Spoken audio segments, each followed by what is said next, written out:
কেমন আছো বন্ধুরা সবাই? আশা করছি সবাই ভালো আছো।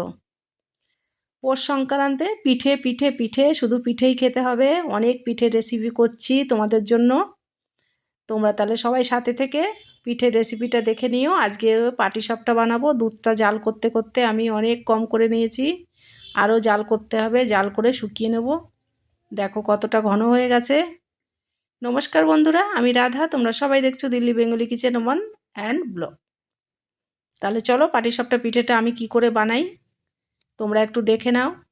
হয়তো একই রকম বানাই, আবার একটু আলাদাও হতে পারে। তাহলে দেখে নাও বন্ধুরা আমার রেসিপিটা।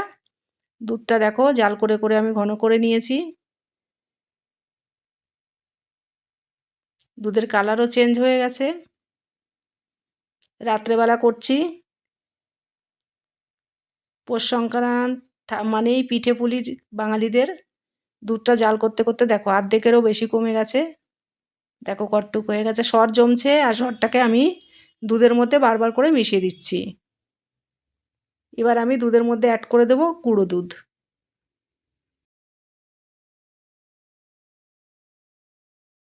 4 চামচ দুধ অ্যাড করে দিচ্ছি আমি। আমার দুধটা অলরেডি এমনিতে অনেকটা ঘন করে আমি 4 চামচ দিয়ে দিলাম গুঁড়ো দুধ। তোমরা চাইলে শুধু গুঁড়ো দুধ দিয়েও কিন্তু এটা করতে পারো, তাহলে আরও বেশি ভালো লাগবে। তবে গুঁড়ো দুধ দিলে পরে মিষ্টির পরিমাণটা একটু কম দিলে হয়। এবার দিয়ে দিচ্ছি আমি নারকেল।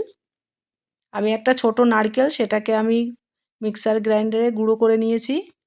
এবার অ্যাড করে দিলাম আমি গুড়। এটা খেজুরের গুড়। খেজুরের গুড় না হলে কি আর পিঠেটা কি মজা লাগে। আর দিয়ে দিলাম 1 মুঠ চালের গুঁড়ো। এবার এটাকে আমি ভালো করে রান্না করে নেব। দেখো রান্না করতে করতে কেমন হয়ে গেছে, একদম মুলায়ম একটা পেস্ট হয়ে গেছে। নারকেলটা এত মিহি করে পিষা হয়েছে যে কোনো দানাই নেই ওতে। দেখো একটা ক্রিমের মতন হয়েছে। এবার আমি গ্যাসটাকে বন্ধ করে দিয়ে এটা নামিয়ে নেব। নামিয়ে ঠান্ডা করে নিয়েছি বন্ধুরা। দেখো কালারটা দেখো। রাত্রেবেলা তো এই দিকটা একটু লাইটের কম, এই জন্য ঠিক মতন কালার দেখা যাচ্ছে না। তাহলে চলো এবার রেসিপিটা শুরু করি। ক্ষীর তো তৈরি হয়ে গেছে, মানে অনেকে ক্ষীরসা বলে, তবে আমরা শুধু ক্ষীরই বলি একে। এবার নিয়ে নিচ্ছি আমি চালের গুঁড়ি। আমি কিন্তু আতপ চাল আর সেদ্ধ চাল দুটো একসঙ্গে মিক্স করে কিন্তু গুঁড়ো করেছি। চালটাকে আমি 2 ঘন্টা ভিজিয়ে রেখে জল ঝরিয়ে একটুখানি শুকিয়ে নিয়েছিলাম হালকা। এবার আমি গুঁড়ো করে নিই। গুঁড়ো করলে কি হয়, চাল ভিজিয়ে একটু হালকা একটু কাপড়ের ভিতরে মুছে নিলে গুঁড়োটা খুব ঝরঝরে হয়। দিয়ে দিচ্ছি স্বাদ মতো নুন। যে কোনো পিঠেতে নুন মিষ্টি যতই দাও না কেন, নুনটা না দিলে মিষ্টির সেই স্বাদটা কিন্তু পাওয়া যায় না। এবার আমি অ্যাড করে দিচ্ছি গুড়। এটাও কিন্তু খেজুরের গুড় বন্ধুরা। এবার আমি নিয়ে নিয়েছি গরম দুধ। এবার দুধটা হালকা গুনগুনা গরম, এটা দিয়ে এবার ভালো করে আমি গুঁড়োটাকে মেখে নেব।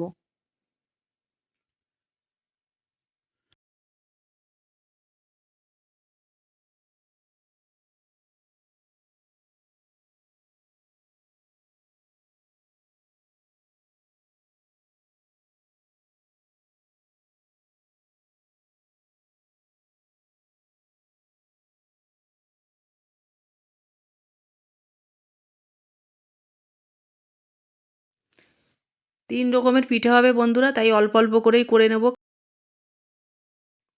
চালের গুঁড়িটা মেখে নিয়েছি। এবার আমি এই দেখো ছোটো হাতার 1 হাতা দিয়ে দিচ্ছি ময়দা। ময়দাটা দিতেও পারো নাও দিতে পারো, তবে ময়দা একটু দিলে পরের দিন যে পিঠেটা থাকবে সেটা সফটই থাকবে। এবার আমি দুধটা দিয়ে দিয়ে ভালো করে মেখে নেব।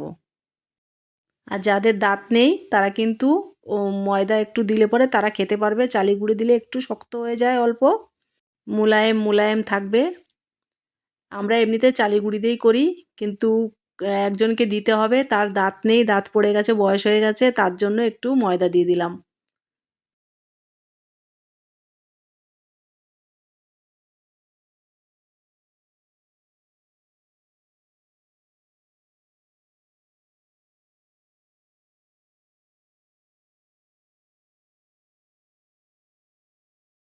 চালের গুঁড়িটা হাত দিয়ে ভালো করে মেখে নিয়েছি। দেখো ব্যাটারটা কীরকম হয়েছে আমি তোমাদের দেখিয়ে দিচ্ছি হাতা দিয়ে। ঠিক এরকম হবে। বেশি মোটা করলে পরে কিন্তু, একটু গাঢ় করলে পরে কিন্তু পিঠেটা অনেকটা মোটা মোটা হয়ে যাবে। ঠিক এরকম টাইপের করতে হবে। এইদিকে আমি তাওয়াটা গরম হয়ে গেছে, একটু ঘি ব্রাশ করে দেবো। এবার আমি এক এক করে পিঠেগুলো বানিয়ে নেব। কে কে খেতে ভালোবাসো পাটিসাপটা বা দুধ চিতাই, তারপরে দুধ পুলি, এমনি পুলি, ভাজা পুলি, তারপরে কি বলে ভাপা পিঠে, কত রকম পিঠের যে নাম আছে আর কত রকম পিঠে যে আমাদের বাড়িতে হয়।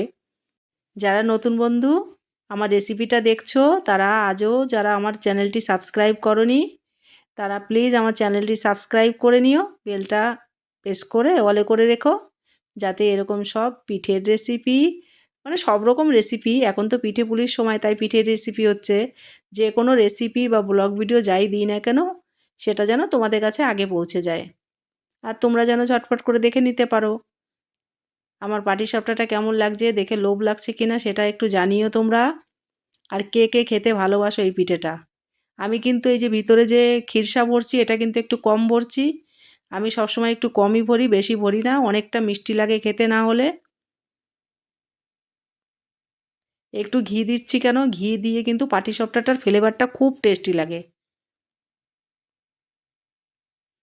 উপর দিয়ে একটু ঘি দিয়ে দিচ্ছি তাহলে একটু গ্লেজ হয় আর খেতেও খুব ভালো লাগে।